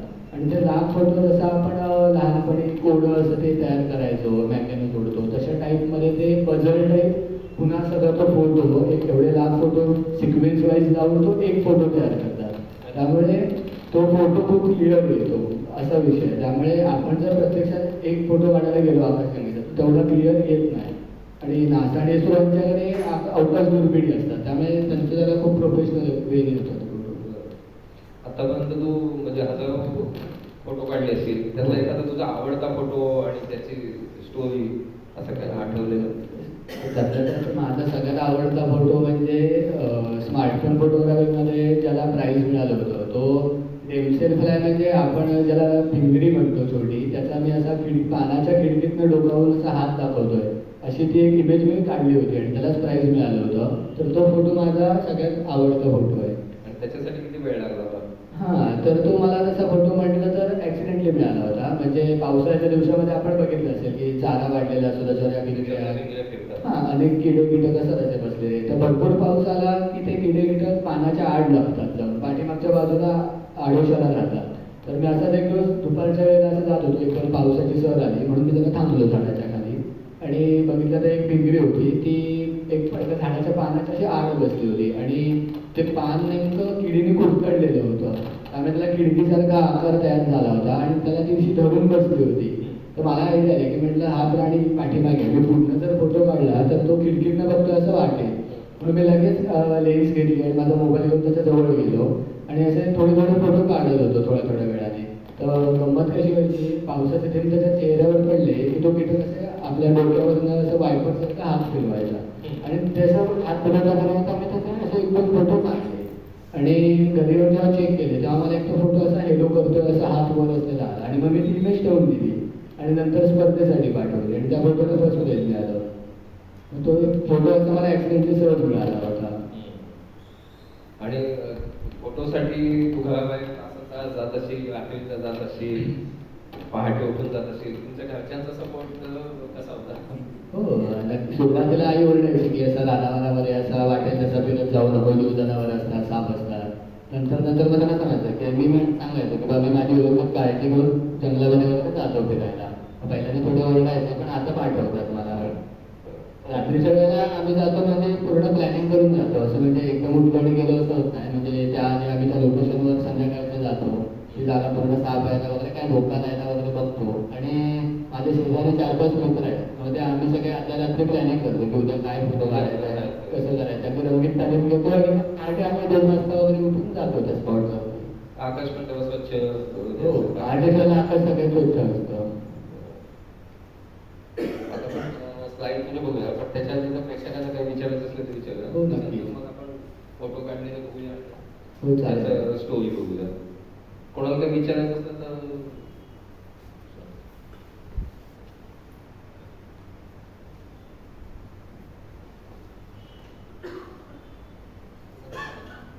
भले फोटो टाइम्स ऑफ इंडियाने किंवा नॅशनल जॉग्राफिकनेही प्रकाशित केले, प्रसिद्ध केले असं आपण सांगितलं. तर याच्यात काही तुम्हाला मॉनिटायझेशन, पैसा मिळवण्याची संधी ही दिसते का? म्हणजे त्यांनी दिले का हा एक प्रश्न, की प्रसिद्धी इतकं आपण कोकणी माणसं अल्पसंतुष्ट असतो, अरे फोटो छापलाय ना मग चला, ते त्याचा पैसा मिळवत असतात. तर तसा काही मिळाला का किंवा अशा काही ऑफर आल्या का किंवा असं करिअर खुणावतंय का? म्हणजे पूर्ण वेळ कदाचित नसेल पण चांगले चांगले फोटो काढून नामवंत प्रकाशन संस्थांना, भारतीय किंवा परदेशी असतील, नॅशनल जॉग्राफिक किंवा डिस्कवरी अशा विशिष्ट विषयांना वाहिलेले असतील, तर असं काही मनात आलंय का किंवा कसा काय अनुभव आहे? आता तुमच्या प्रश्नाप्रमाणे सांगायचं झालं तर नुसती प्रसिद्धी असतात. तर सुरुवातीला कधी जेव्हा माझे फोटो केले होते, पब्लिश केले होते, ते एक नुसती प्रसिद्धी म्हणून तरी टाकले होते की त्यांचा एक असा अजेंडा असतो की आमच्या पेजवर तर तुमचा फोटो आला म्हणजे खूप काहीतरी झालं. त्यामुळे सुरुवातीला मला असं वाटतं त्यांच्या तरी शेअर केला म्हणजे खूप भारी काहीतरी. पण तसं तुम्ही जर प्रोफेशनली म्हणाल तर मग तुम्हाला कॅमेरा फोटोग्राफीमध्ये उतरावं लागेल. आता मी स्मार्टफोन फोटोग्राफी करतो, तर डिस्कवरीला नॅटजिओला तुम्हाला जॉईन करायचं असेल तर मग तुम्हाला प्रोफेशनल वाईल्ड लाईफ फोटोग्राफी आणि मग अभयारण्यांमधनं वगैरे डॉक्युमेंटेशन वगैरे सगळं शूट करायचं आणि ते त्यांना टॅग करून आपण सोशल मीडियावर पोस्ट करू शकतो. आणि त्यांना जर तुमचं काम आवडलं तर ते तुमचे फोटो किंवा व्हिडिओ ते त्यांना डॉलरमध्ये किंमतून पण विकत घेतात. आता माझी गंमत अशी झाली की मी मोबाईलने काढलेले फोटो, त्यामुळे ते फक्त पब्लिशच करतात, म्हणजे प्रसिद्धीसाठी तसं उपयोग होतो. पण तुम्हाला त्यातून अर्थार्जन म्हणाल तर मग ते कॅमेऱ्यात फोटो काढायला लागतात आणि कॅमेरा शूटिंग वगैरे. पण आतापर्यंत अशी कधी ऑफर आली किंवा असं काही? हां, तर एकदा मला नॅशनल जिओग्राफिकवाल्यांचा मेसेज आला होता की म्हणाले तुम्ही जर हा तुमचा स्मार्टफोन फोटोग्राफी ती तुम्ही प्रोफेशनल ह्याच्यामध्ये करू शकता कॅमेरा फोटोग्राफीमध्ये, पण ते कॅमेरा स्पॉन्सर करत नाही. तुम्ही कॅमेरा विकत घ्यायचा आणि सगळं शूट करायचं, अभयारण्यांमध्ये जायचं, सगळं वाईल्ड लाईफ सगळं कॅप्चर करायचं आणि मग त्यांना शेअर करायचं. मग तुमचं ते इन्व्हेस्टमेंट पण होते पहिली आणि मग त्यांच्याकडे जॉईन झालात की मग ते सुरू होतं इन्कम तुमचा. तर भविष्यामध्ये मी वाईल्ड लाईफ फोटोग्राफी करणार आहे, पण हळूहळू स्टेप बाय स्टेप जातं. सध्या मोबाईल फोटोग्राफी सुरुवात केली. आता जरा सध्या मी काही माझे फोटोग्राफर्स मित्र आहेत त्यांच्याकडनं कॅमेराबद्दल शिकतोय, नॉलेज घेतोय थोडं. हळूहळू मी वाईल्ड लाईफ फोटोग्राफी करणार आहे. सगळं आता तिकडे उघडं ठेवलेलं आहे. हो, त्याने आधीच करून फक्त भारतातल्या किंवा भारतातल्या बाहेरच्या हा छंद असणाऱ्या लोकांचा असा काही ग्रुप आहे का? एक्सचेंज ऑफ थॉट्स म्हणतो ना आपण, असं काही आहे का? हो आहे ना. आमचे डिस्कवर मोअर म्हणून फेसबुकवरती ग्रुप आहे. म्हणजे त्याच्यामध्ये जवळपास असे ओव्हरऑल जगातले सगळे फोटोग्राफर्स असतात आणि आम्हाला दर आठवड्याला एक थीम दिली जाते. म्हणजे थीम म्हणजे काही असते की आज तुम्ही पक्ष्यांचे फोटो काढा. मग ओव्हरऑल आम्ही सगळे फोटोग्राफर त्याच्यावरती फोटो टाकतो वेगवेगळे असे. आणि त्याच्यानंतर मग काही जण त्यातले प्रोफेशनल फोटोग्राफर असतात. म्हणजे ते सगळ्या फोटोचा अभ्यास करतात आणि कोणाचं काय चुकलं किंवा आणखी हा कसा चांगला होत आला असता ते आम्हाला पर्सनली सांगतात. ग्रुपवरती चर्चा होते. त्यामुळे आमचे असे सोशल मीडियावरचे ग्रुप आहेत. ओव्हरऑल त्या जगातले सगळे फोटोग्राफर्स आहेत. आणि मग एकमेकांना आम्ही लेटेस्ट टेक्नॉलॉजी असेल किंवा काही नवीन स्किल आली असतील डेव्हलपमेंट किंवा काही वेळा कॅमेऱ्यांमध्ये अपडेट येतात नवीन, ते एकमेकांना आम्ही शेअर करत असतो वेळोवेळी. किंवा कोणाचं काय चुकत असेल किंवा एखाद्याला कॅमेरा असतो खूप उंचीतला पण त्याला फोटो काढता येत नसतात, मग सगळा गायडन्स त्या ग्रुपवरती मिळतो. म्हणजे कुठलीही शंका असली की आपण त्याच्यावर मांडायची, लगेच त्यातले तज्ञ मंडळी तुम्हाला त्याच्यावर व्यवस्थित विस्तृत उत्तर देतात. काही थरारक अनुभव आलेले किंवा फुलबागमध्ये फोटो काढताना दुसरा एखादा सरपटणारा प्राणी हो खूपदा. म्हणजे बऱ्याचदा असं रात्री अपरात्री जेव्हा आम्ही जातो फोटो काढायला तेव्हा आपल्या त्या कातळावरती फुलसे नावाचा एक साप असतो. तो खूपदा पायाखाली आलेला आहे. पण आम्ही पायात प्रॉपर बूट वगैरे घालून जातो. त्यामुळे तसं म्हणजे सापांची भीती नाही. पण खूपदा जंगलात गेलो साप नावाचा प्राणी येतो आसपास बऱ्याचदा. त्याचे फोटो काढलेला आपण बघायचं. हो ना, त्यांचे मी फोटो काढलेले आहेत. आता फोटो बघितले ना तर मुलं काय म्हणतात, अगं हे काय खरं नाही, ते मिक्स केलेलं आहे, बरोबर. नाम काय हे केलं, हे बनवलं आहे, ते बनवलं आहे. मग आपण ओरिजिनल फोटो कसा ओळखायचा की बा हा असं काय मिक्स केलेलं नाही तो काय हा तुमचा प्रश्न बरोबर आहे. सध्या काय झालंय, AI तंत्रज्ञान आल्यापासून सगळे मनात तुम्ही एखादी संकल्पना घेतली की मला असा पक्षी अमुक ठिकाणी बसलेला हवा आहे, ती संकल्पना तुम्ही त्याच्यावर सर्च मारलीत की तो तुम्हाला फोटो तयार करून देतो. पण जर तुम्ही बराच असा म्हणजे डिटेलमध्ये अभ्यास केला किंवा एक ओरिजिनल फोटो आणि AI फोटो असे दोन वेगवेगळे ॲट अ टाइम बघितले की तुम्हाला त्यातला फरक लगेच कळेल की हा फोटो आहे आणि हा AI आहे. त्यामुळे ओरिजिनल फोटो आणि AI फोटोमध्ये बराच फरक पडतो. फक्त थोडंसं तुम्हाला ओरिजिनल फोटो बघायची सवय हवी. म्हणजे तुम्ही नाहीतर आता सध्या टेक्नॉलॉजी एवढी आहे की म्हणजे आम्हाला सुद्धा काय काय वेळा फसायला होतं की AI कुठचा आहे आणि खरा फोटो कुठचा आहे. पण सध्याच्या ह्याच्यामध्ये AI फोटोची म्हणजे भेसळ झालेली आहे फोटोग्राफीमध्ये. त्यामुळे एखाद्या माणसानं समजा बरोबर एखादी दुर्मिळ असा कॅप्चर केला असेल तर लोकांना पटकन अरे AI हा फोटो. त्यामुळे हा एक तोटा आहे सध्याच्या काळात. दुसरे म्हणजे फोटो काढण्याला तू दुसऱ्याने आपल्याला माझा फोटो काढायचा असल्या पण गोष्टी आता होत असतील, तर असा काही तुला अनुभव आला की? हो खूपदा आलेला आहे. म्हणजे माझे फोटो काय काय जणांनी आपल्या नावाने म्हणजे वॉटरमार्क टाकून शेअर केलेले आणि त्यानंतर मी त्यांना म्हटलं की अरे मित्र हा मी फोटो काढलेला आहे. पण ते म्हणाले नाही मी काढलेला आहे. मग त्याच्यावरनं आमचा तसंच वादविवाद व्हायचा. पण ते समोरचं काय काय वेळांना ॲक्सेप्ट करायचा नाही की मी घेतला आहे फोटो वगैरे. मग आम्ही तो विषय सोडून द्यायचो तिथे. मग तो काय काय लोक असा गैरवापर होतो फोटोचा, त्याला काय असं म्हणजे करू शकत नाही आपण. आता म्हणजे एखाद्याला फोटोला आपण वॉटरमार्क जरी टाकला तरी तो इरेज करता येतो. त्यामुळे तुम्ही सिक्युअर किती करणार याला सुद्धा काही अर्थ नाही. त्यामुळे ते होतं. आणि त्याच्यात तुम्ही आपल्या फोटोचे कॉपीराईट घेतले तर तो एखादा फोटो वापरला तर त्याला कारवाई होतो त्याच्यावरती अधिकृत. पण असं काही कॉपीराईटचा विचार आहे? पण माझ्या काही भविष्यात तुझे असे काही स्पेशल फोटो असणारच बरोबर. आहेत आधीचे पण पुढे. तर माझं मी असं एक 5-50 मोजके फोटो कॉपीराईट करून घेणार आहे. म्हणजे जेणेकरून त्याचा आपण दुसरा वापर करू नये त्याच्यासाठी. एआयमुळे आता विषय निघाला म्हणून की AI वगैरे फोटो सहजपणे त्याच्यामध्ये कसेही बदल करता येतात. तर हे सगळं जे नवीन बदल तंत्रज्ञान जे आलेलं आहे त्याच्यामुळे ओरिजिनल फोटोग्राफीची डिमांड कमी होण्याची शक्यता वाटते का, किंवा त्याचा काय आत्ता सध्या काय परिणाम दिसतो? सध्या म्हणायला गेलात तर आता फोटोग्राफरची डिमांड कमी होतं. म्हणजे पूर्वी ज्या ज्या ठिकाणी म्हणजे 5 फोटोग्राफर लागत असतील तर आता एखादाच पास होतो. आणि तो सुद्धा फोटो काढतो असं नाही, तो आपल्याला जशी हवी तशी इमेज AI क्रिएट करून देतो. त्यामुळे AI तंत्रज्ञान पुढे वाढत नाही तर फोटोग्राफरची डिमांड कमी होणार आहे. कारण का लोक एवढा पण बेसिकली विचार करत नाहीत की हा फोटो ओरिजिनल आहे काय वगैरे. त्यांना मनासारखा छान वाटला फोटो की ते घेतात.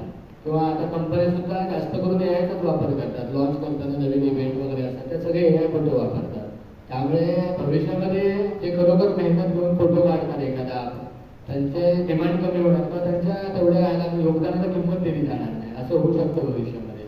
मग सध्या आता काय काय फोटोग्राफर कम्युनिटी आहे त्या मुद्दामून असे AI फोटो करणाऱ्यांना विरोध करतात की तुम्ही असे फोटोमध्ये भेसळ करू नका, कारण का सोशल मीडियावर आता प्रचंड प्रमाणात AIचे व्हिडिओ AIचे फोटो येत असतात. पण ते काय होतं, लोकांना सुद्धा ते AI काय कळलं आश्चर्यकारक असं काय काय भयंकर प्रकार दाखवतात. ते असे वाईल्ड लाईफमध्ये वगैरे वाघ आला भटकन गेला घेऊन, तर ते लोकांना भारी वाटतं. त्यामुळे त्याला घेऊन आणि फॉलो लोक भरपूर करतात आणि ओरिजिनल कंटेंटला लोक तेवढासा फॉलो करत नाही. त्यामुळे ऑटोमॅटिकली यामुळे चांगले फोटोग्राफर मागे पडणार याच्यामध्ये. माझा एक प्रश्न आहे. As a me professional hardware software engineer आहे ॲक्च्युली. मला पण फोटोग्राफीचे खूप निधी होती.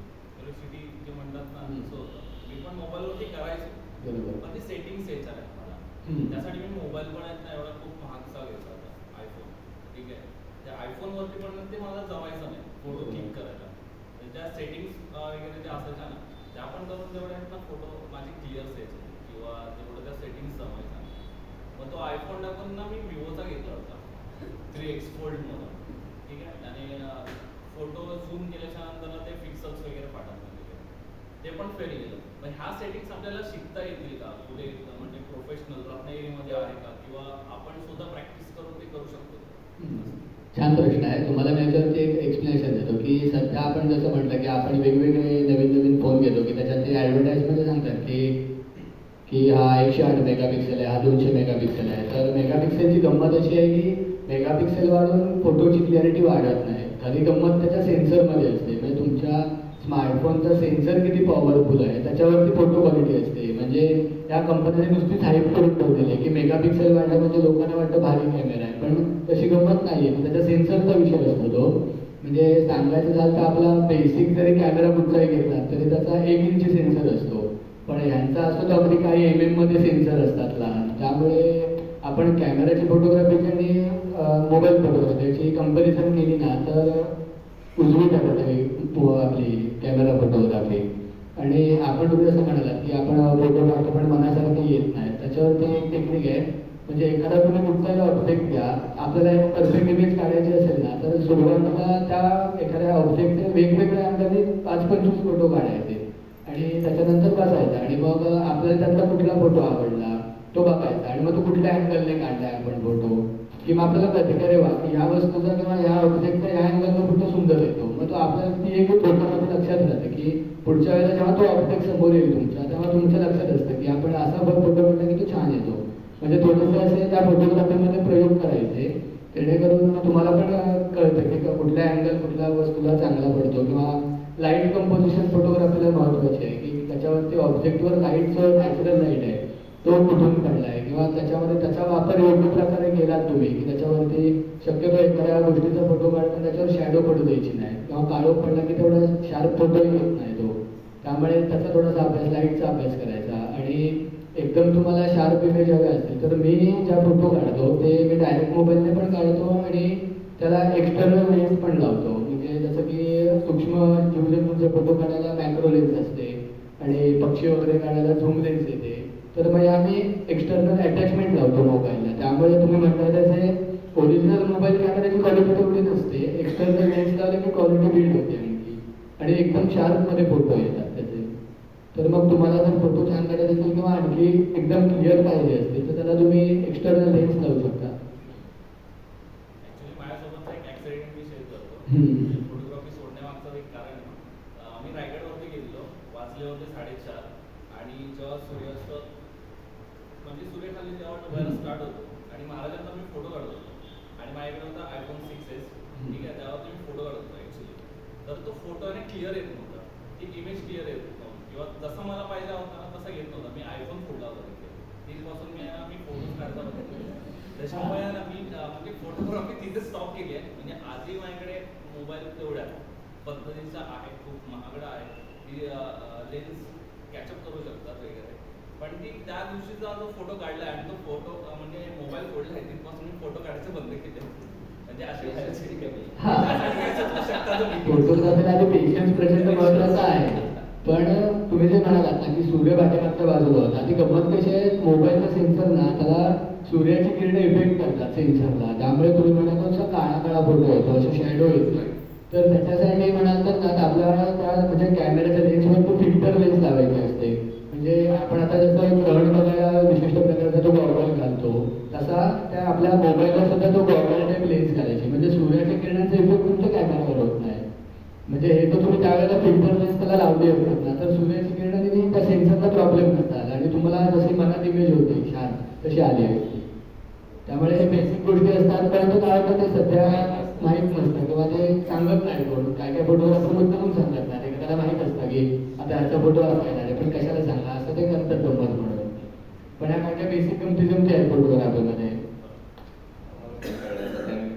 तुम्हाला डिस्कवरी चॅनल किंवा नॅशनल जॉग्राफी यांच्याकडनं अशी काही ऑफर आले का? तुम्ही XYZ शूटिंग करत आहात, इन्सेक्ट्स किंवा कुठले ती तुम्हाला शूट करायचं. तर मध्यंतरी त्यांची ताडोबा अभयारण्यामध्ये व्याघ्र प्रकल्प वगैरे आहे, तर मग त्यांना महाराष्ट्रामधून त्या वाघांची डॉक्युमेंटेशन पाहिजे होतं, त्यांचे फोटो आणि व्हिडिओ वगैरे. तरी तेव्हा मला मेसेज टाकला होता की तुम्ही महाराष्ट्रामधनं बिलॉंग करता तर तुम्ही त्या ठिकाणी जाऊन त्यांचं डॉक्युमेंटेशन करू शकता का. तर म्हटलं तुम्हाला ज्या क्वालिटीचं पाहिजे तसं माझ्याकडनं होणार नाही, कारण का मी म्हटलं मोबाईलवरती शूट करतो. मग तेव्हा आमचा तो विषय तिथे थांबला, कारण का त्यांना कॅमेऱ्यावरती प्रॉपर शूट पाहिजे होतं, कारण का ते शूट सगळं TV वर वगैरे दाखवलं जातं. त्यामुळे त्यांची अपेक्षा असते की लेटेस्ट कॅमेऱ्यानं सगळं शूट केलेलं प्रॉपर पाहिजे असतं.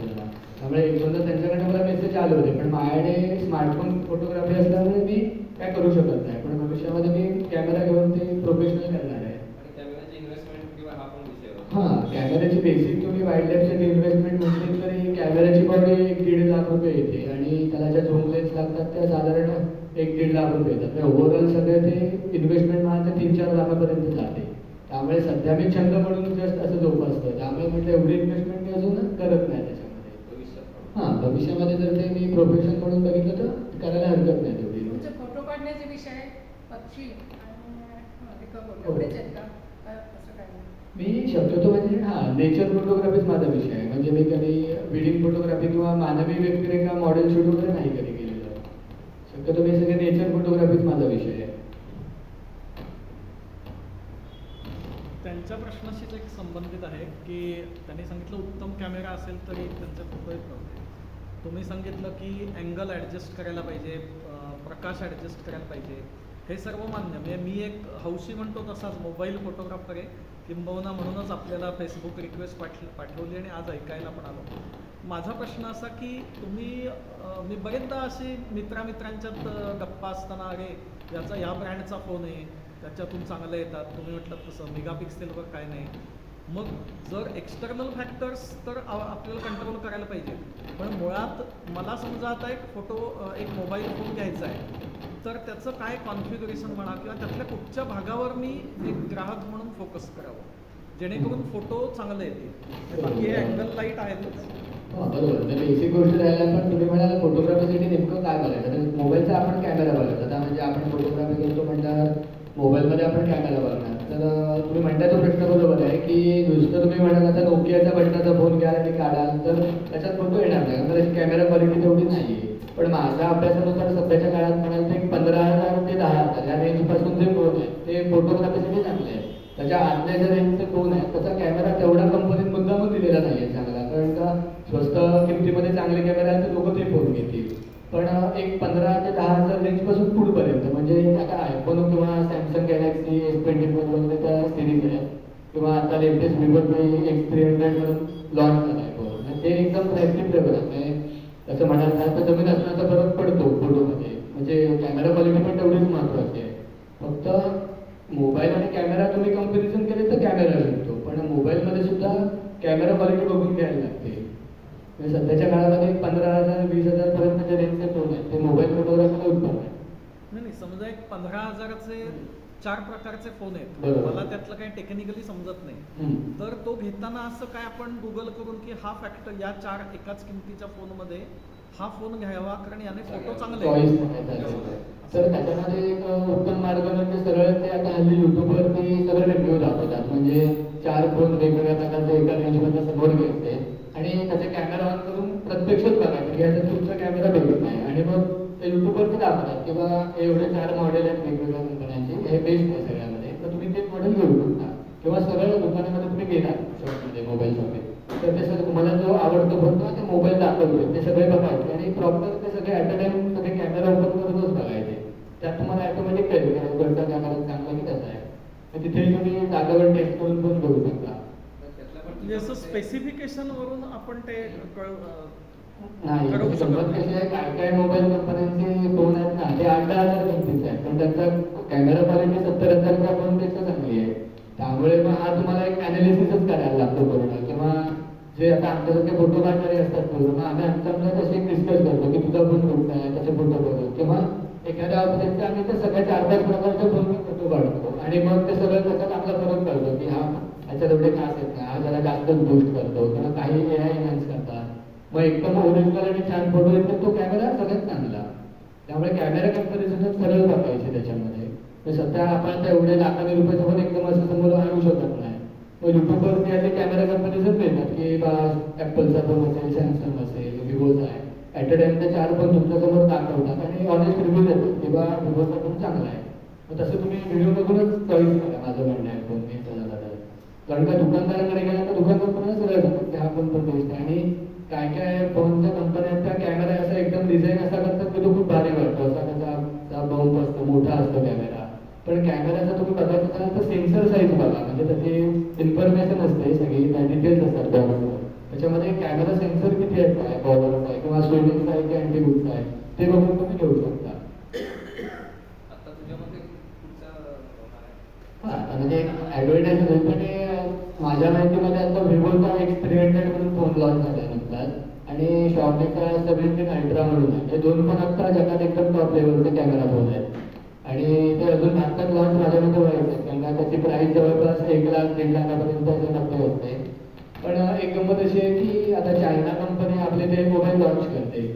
तर चायनामध्ये ते लॉन्च होतात तेव्हा ते शॉमी नावानं होतात, आपल्याकडे ते रेडमी नावाने येतात. तर बिल्ड क्वालिटीमध्ये फरक पडतो. त्यांच्या इथला फोन सेम मॉडेल असतं पण त्यांच्या कॅमेरा क्वालिटी चांगली असते त्यांच्या देशातल्या फोनमध्ये. पण ते जेव्हा इथे रेडमीचं मॉडेल म्हणून इंडियात लॉन्च होतं त्याची कॅमेरा क्वालिटी त्या लेवलची नसते. हा काय मी डिफरन्स बघितलेला आहे बऱ्याचदा की सेम मॉडेल असतं पण इंडियन मॉडेलमध्ये त्याची कॅमेरा क्वालिटी तेवढी नाही. हे गंमत आहे त्या कंपनीची. काय म्हणून करतात माहिती नाही, पैसे जास्त घेतात पण कॅमेरा क्वालिटी देत नाही आपल्याला. 15-20 हजार रेंजमध्ये कुठचं चांगलं? 15-20 हजारामध्ये आता बघायचं झालं तर विवोचे कुठचे पण का, विवो त्याच्यानंतर ऑप्पोमध्ये पण चांगले आहेत. विवो, ऑप्पो आणि शॉमी बेस्ट क्वालिटी फोन आहे. कोण आहे? आग लागली.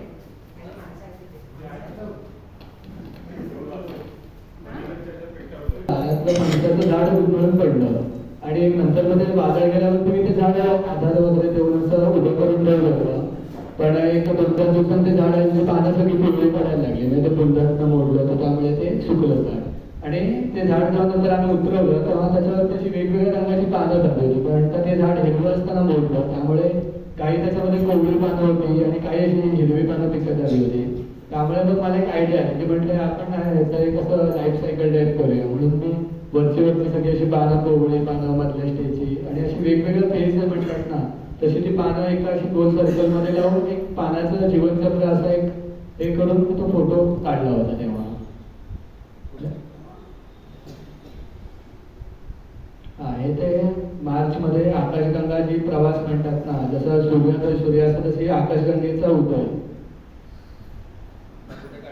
हा मी आमच्या ते कुर्भेच्या इथे काढला होता शेतामध्ये आमच्या. आता हे जे तुम्ही बघितलं 10 सेकंदाचा तो जवळपास 4 तासाचा व्हिडिओ आहे. 4 तासामध्ये ती आकाशगंगा अशी उडवत वरपर्यंत गेली आणि सकाळ होते हळूहळू. आम्ही 2:30-3 ला सुरू केलं होतं. ते जवळपास 6-6:30 पर्यंत ते मी लावला होता कॅमेरा. मग तेवढ्या वेळा ती आकाशगंगा म्हणजे पृथ्वी तेवढी आपली रोटेट होती तेवढी ती आकाशगंगा वर होती. त्याच्यानंतर मी मगाशी म्हटलं होतं की कुर्डूच्या झाडावरती ब्लू पॅन्सी नावाचं फुलपाखरू, हे फिमेल जातीचं ब्लू पॅन्सी बटरफ्लाय आहे आणि हे दिसायला खूप असं भारी दिसतं म्हणून मी याचा फोटो काढायच्या बरेच वर्ष मागे लावत होतो. हा मी फोटो गणेशवेळच्या बीचवरती काढलाय, साधारण 2023 मध्ये काढलाय. ते आकाशगंगा तेव्हा पहाटेच्या वेळेला उगवतानाचा फोटो आहे. हा सिंगल फोटो आहे? हा सिंगल एक्सपोजरवर आहे फोटो काढलेला. हा फोटो पण मी तो त्याच वर्षी काढलाय, फक्त हा मी फेब्रुवारीच्या एंडिंगला काढलेला आहे. त्यामुळे हा फोटो काढलाय मी देवघळी कशेळीमध्ये. तर त्यावेळेला आम्ही कॅम्पिंग केलं होतं त्यावेळेचा हा फोटो आहे. आकाशगंगा आणि ती CK आहे तिथे, म्हणजे गुहा आहे ती तिथे खालच्या बाजूला. तर हे मी सनसेटचे क्रिएटिव्ह फोटो काढतो. म्हणजे त्या फोटोला थोडंसं सूर्याचा टायमिंगचा एक विषय होतो, म्हणजे थोडासा अभ्यास करून झाला की सूर्य कुठला किती वाजता कुठे येईल, तसा एका क्रिएटिव्ह फोटो काढला आहे. हा पण एक असा परफेक्ट टायमिंगवरती काढलेला आहे. आम्ही जेव्हा बीचवरती जायचो तेव्हा आम्ही असे एक कन्सेप्ट सुचायचे आम्हाला की सुरुवातीला हे फोटोग्राफीची मला म्हणजे अशी एवढी काही हिंट नव्हती मिळालेली, पण एक दिवस असं बीचवरती गेलो असताना मित्र म्हणाले की अरे सूर्य हातामध्ये घेऊन बघूया. म्हटलं थांब एकदा. आम्ही मग तिथे असं लांब गेलो आणि मग मी शॅडो विथ सनसेटची एक मला सेटिंग मिळाली मोबाईलवरती आणि मग मी तसे ते फोटो काढायला लागलो. जसं आपण एखादी त्यातनं एक स्टोरी क्रिएट करतो, म्हणजे आता थीम टाईपमध्ये सनसेट स्टोरी म्हणून मी ते शेअर करायचं तेव्हा. तर हा वजन काढ्यावर त्याने घेतलं आणि तो त्याला पिक केला. अशी ती कन्सेप्ट होती माझी. ही मध्यंतरी आम्हाला एक स्पर्धा होती, त्याच्यामध्ये जनजागृतीसाठी आम्हाला कन्सेप्ट होत्या दिलेल्या की तुम्ही त्याच्यामध्ये काहीतरी संदेश द्या त्या फोटोमधनं. तर मग मी ते माचिसच्या गाड्यांची एक स्टिक हे तयार केलं होतं मानव आकृती, आणि कॅन्सर होतं म्हणून मी ते त्याला विरोध असं म्हणून ते काढला होता फोटो. त्याच्यानंतर हा दिसतोय बरं, आणि ह्याला आपण टाचणी म्हणतो, म्हणजे भिंगरीसारखाच पण छोट्या साईजचा प्राणी असतो, म्हणजे असं काडीसारखा असतो. तर तो त्याचा आम्ही क्लोजअप काढलाय. आता हा फोटो मी मोबाईलने काढलाय, पण त्याला एक्सटर्नल लेन्स जोडलाय तुम्ही, त्यामुळे त्याचा क्लोजअप एवढा तुम्ही क्लिअर पाहू शकता. म्हणजे आता साईज बघा, तो मोहरी एवढा छोटा आहे हा, पण याच्यामध्ये तुम्हाला तो खूप मोठा दिसतो. हे पण सेम कन्सेप्टमध्ये मी फोटो काढलेला आहे.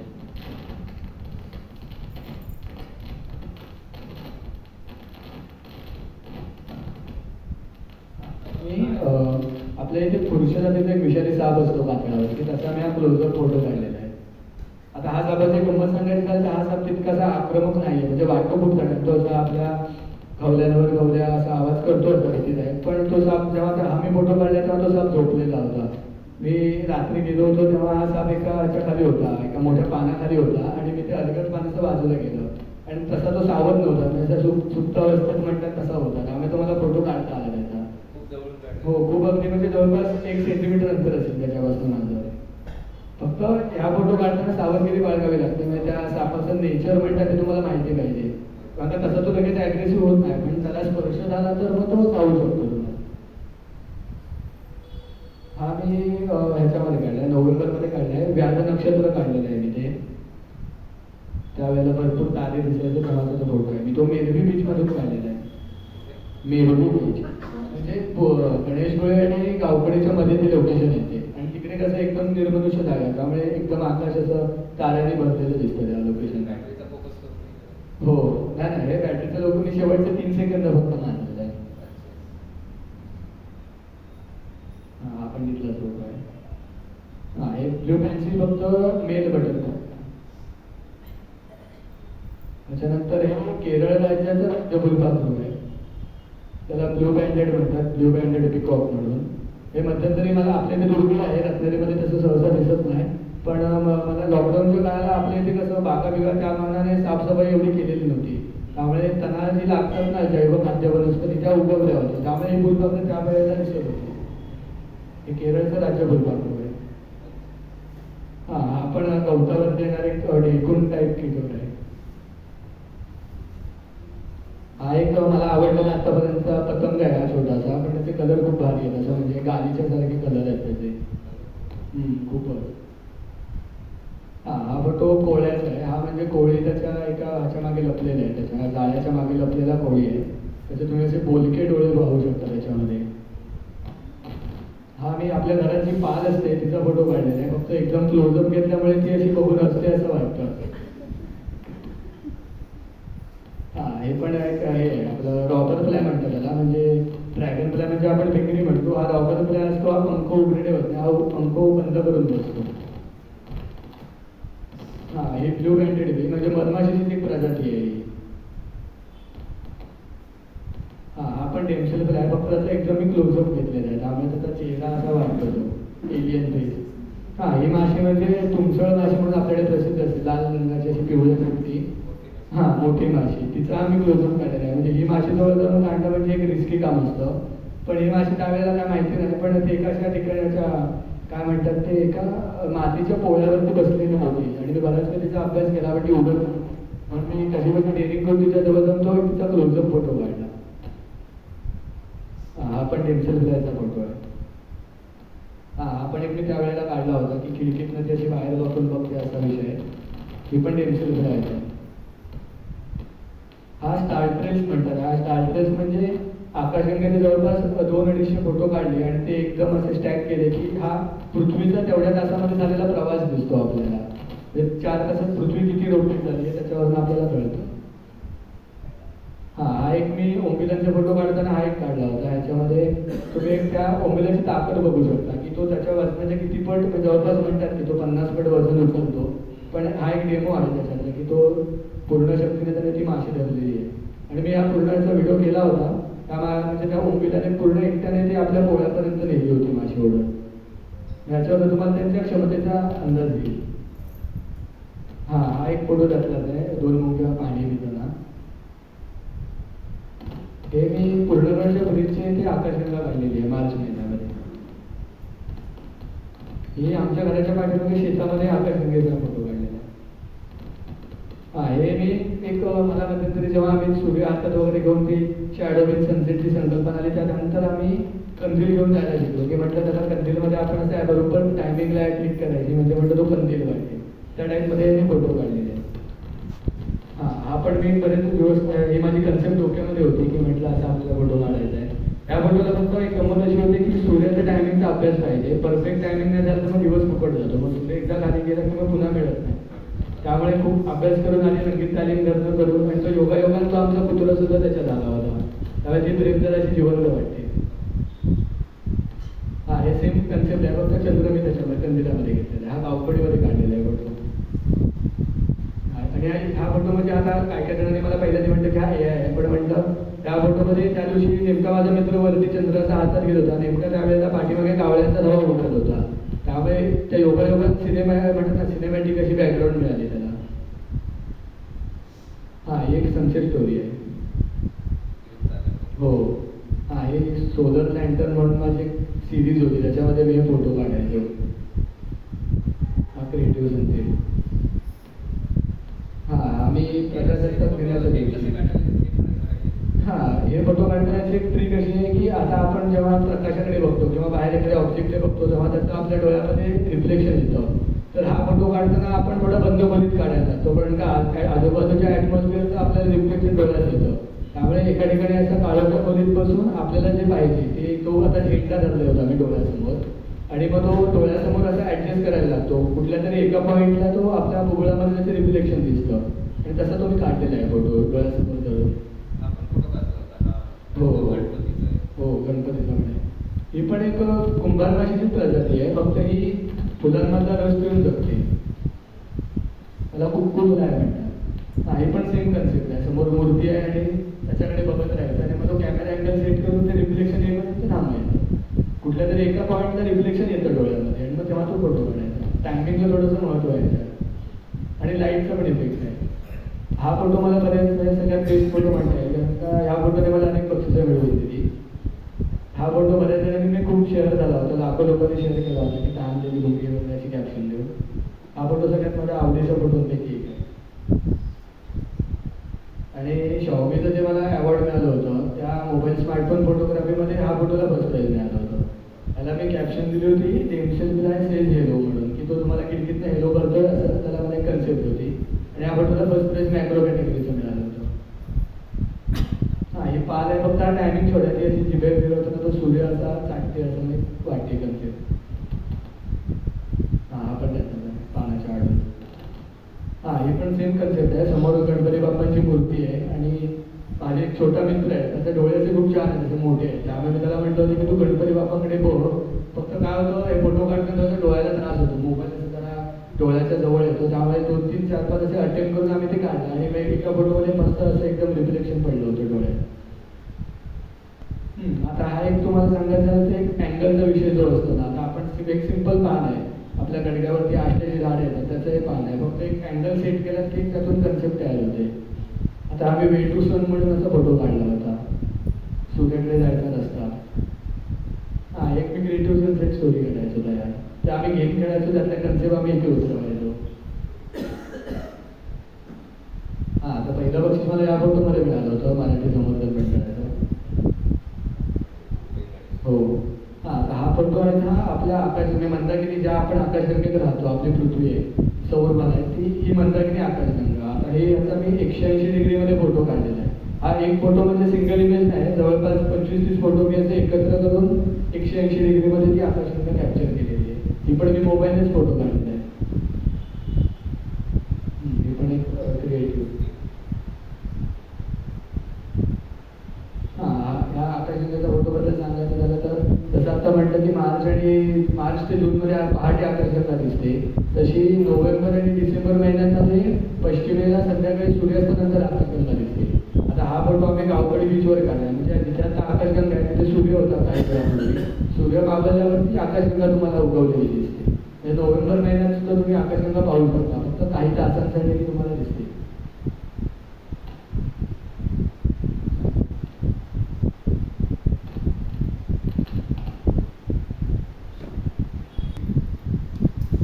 आता आपण शेवटात येऊया.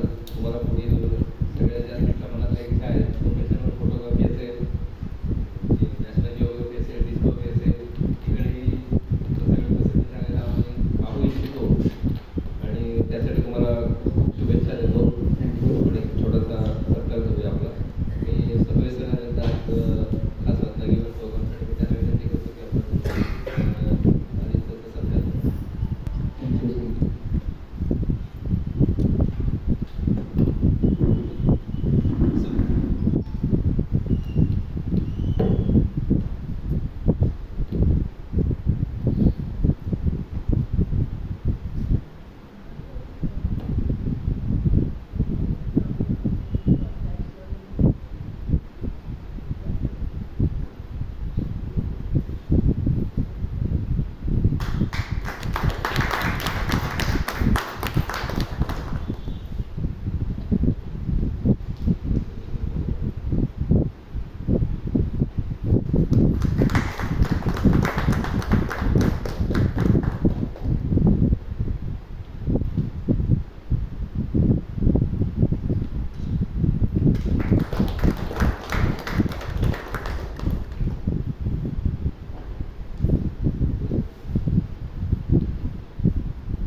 सगळ्यांना एक विनंती आहे की आपण एक ग्रुप फोटोसाठी या सगळ्यांनी आणि त्यानंतर हा कार्यक्रम संपेल. पुढील महिन्याच्या 3ऱ्या शनिवारी पुन्हा एकदा भेटू एका वेगळ्या व्यक्तीबरोबर. सगळ्यांनी जरा